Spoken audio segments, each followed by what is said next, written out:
In the early hours of June 11, 1944, elements of the 502nd Parachute Infantry Regiment of the 101st Airborne Division launched a bayonet charge against well-dug-in German paratroopers in and around the Normandy town of Carentan. Leading the attack was Lieutenant Colonel Robert Cole, who, due to his actions, would eventually be awarded the division's only Medal of Honor for the Normandy campaign. In today's video, we look at the attack on Carentan and the story of Robert Cole's Medal of Honor during World War II. If you like this video and want to see more, hit the subscribe button. It's free and really helps the channel reach more history lovers like you. By the evening of June 8, 1944, the 101st Airborne Division had accomplished all its D-Day objectives. The next step would be the town of Carentan. The 502nd Parachute Infantry Regiment guarded the right flank along the upper Douve River. The 506th were positioned across the Carentan Highway. The 327th Glider Infantry Regiment on the left in positions along the Douve River. And finally the 501st were in reserve and defending the left flank to the east of the 327th.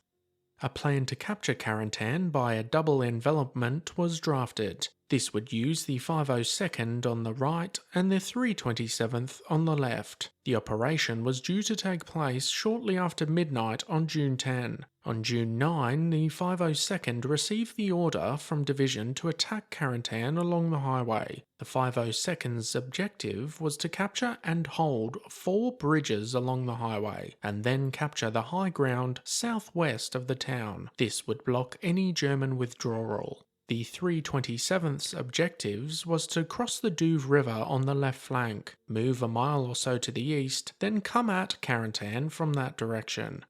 Intelligence suggested the town would be lightly defended. In actuality, elements of the 6th Fallschirmjäger Regiment were heavily dug in the town's outskirts as well as inside various buildings. They also had access to various weaponry, including artillery and mortars. The German paratroopers were commanded by Major Friedrich von der Heydt, a skilled leader who by 1944 was already a veteran of several European campaigns.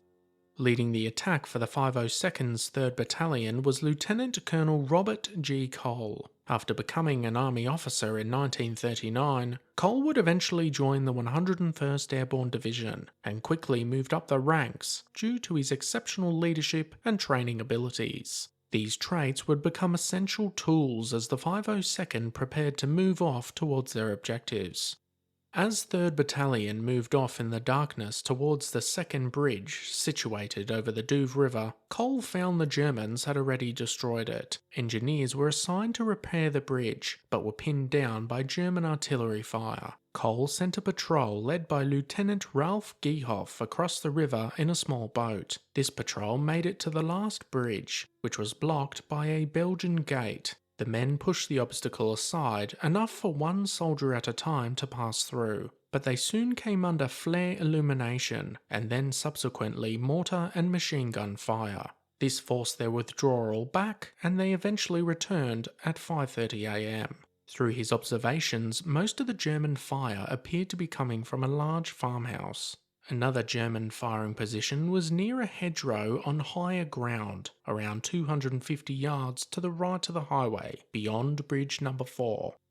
Bridge Number 2 was still not repaired when 3rd Battalion returned around noon on June 10, but the attack needed to happen sooner rather than later. Artillery support had been organised by the 101st's 377th Parachute Field Artillery Battalion. The paratroopers utilised any materials they could find and improvised a footbridge to cross the river. The attack then began shortly after 1 p.m, with the battalion moving down the causeway in a single file. Captain Robert Clement, the commanding officer of G Company, reached Bridge Number 4 about 4 p.m. At this time, most of the men were past Bridge Number 3 and began to come under artillery and mortar fire. As they got closer, sniper and machine guns also opened up, which caused the casualties to begin to creep higher. As the day turned to night, the advance slowed and the Americans dug in, but this didn't help with the casualties. At 11:30 p.m, the American positions along the causeway were strafed by two low-flying German Stukas. Subsequently, this meant I Company was effectively knocked out of the battle, leaving the battalion just down to 2 companies. Around 2 a.m. on June 11, Cole ordered H Company, commanded by Captain Cecil Simmons, to take over from G Company in the lead. At 4 a.m, Simmons and his men began passing through the gap in the gate at Bridge Number 4, at the very slow pace of 1 man a minute.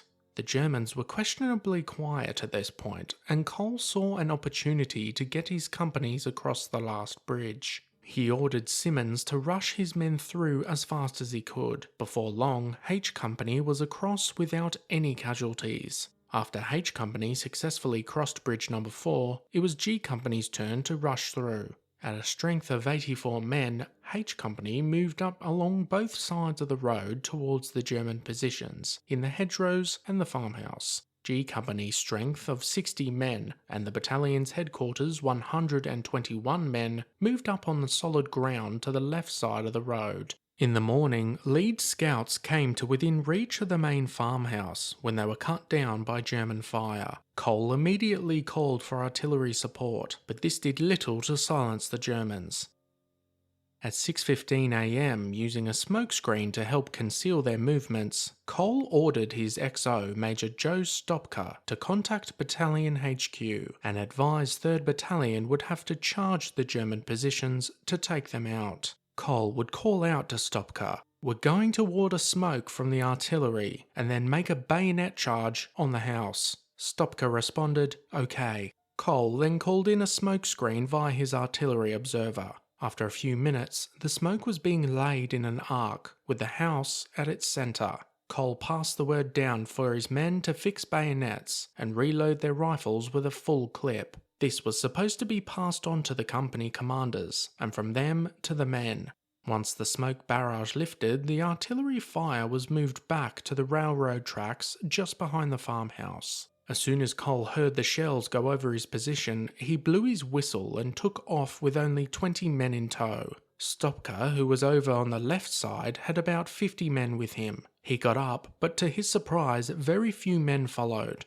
As Cole looked back, he was stunned at what he saw. There was only a small group of men with him. What he didn't know was the word was never completely passed down to the men in the heat of battle. Some men heard the words whistle and bayonet and nothing else. Others got no word at all. By this time, Cole was halfway across a field. He stopped, knelt down on one knee, and looked back. The enemy fire was hitting the ground all around him. The soldiers that followed him were in a single file directly behind. He waved both arms at them, trying to get them to fan out. Instead, the men hit the ground. One at a time, he persuaded them up and onwards, firing his Colt sidearm wildly in the direction of the enemy. At this time, Cole's radio operator caught up with him. The two of them continued across the field running side by side. Cole managed to collect a fallen man's rifle and bayonet. The smoke was starting to lift, and the farmhouse could be seen through the haze. As they got closer, Cole leapt into a ditch and found himself neck deep in water. Climbing out of the ditch, Cole continued to the side of the farmhouse. He stood waving his men right past him and into positions around the house. G Company were ordered to take up positions in a brush pile behind the house. H Company and the men of headquarters were ordered to the right side of the farm. This action forced the Germans to abandon their position and fall back to the railroad tracks. Numerous German casualties lay around the farmhouse grounds. 1st Battalion were requested to move up and support 3rd, as many of Cole's men had become casualties. By midday, Regimental HQ had notified the battalion the enemy had requested a truce and a ceasefire was ordered. The message was actually inaccurate. In fact, General McAuliffe, who was commanding the operation for the 101st, requested the truce from the Germans. McAuliffe wanted to clear the lines of his own casualties. The regimental surgeon, Major Douglas Davidson, was escorted by 2 Germans and went through their lines to ask the German commander for time to evacuate the wounded. After being denied an interview with the German commander, Davidson returned to Bridge Number 4. The Germans then opened fire with artillery, rifles, machine guns, and mortars in what was the most intense concentration of fire for the day. Cole called Regimental HQ and requested permission to return fire. He was ordered to wait, as Davidson had yet to return to the regimental command post with a definite answer on the truce. Despite this, the paratroopers on the line opened fire at the Germans. American observations of troop movements and the effectiveness of the renewed fire convinced them the Germans were preparing an attack. This renewed German attack put stress on the US positions almost to the point of breaking. Troops on the right flank hadn't been told of the ceasefire order and continued to fire on the Germans moving about to their left. When the truce ended and the enemy hit this position, some of the US troops were forced to give up ground. One of the machine guns positioned behind the farmhouse helped the remaining troops hold their position. The positions on the left along the hedgerows managed to hold during the afternoon against frequent German attempts to come down the ditches.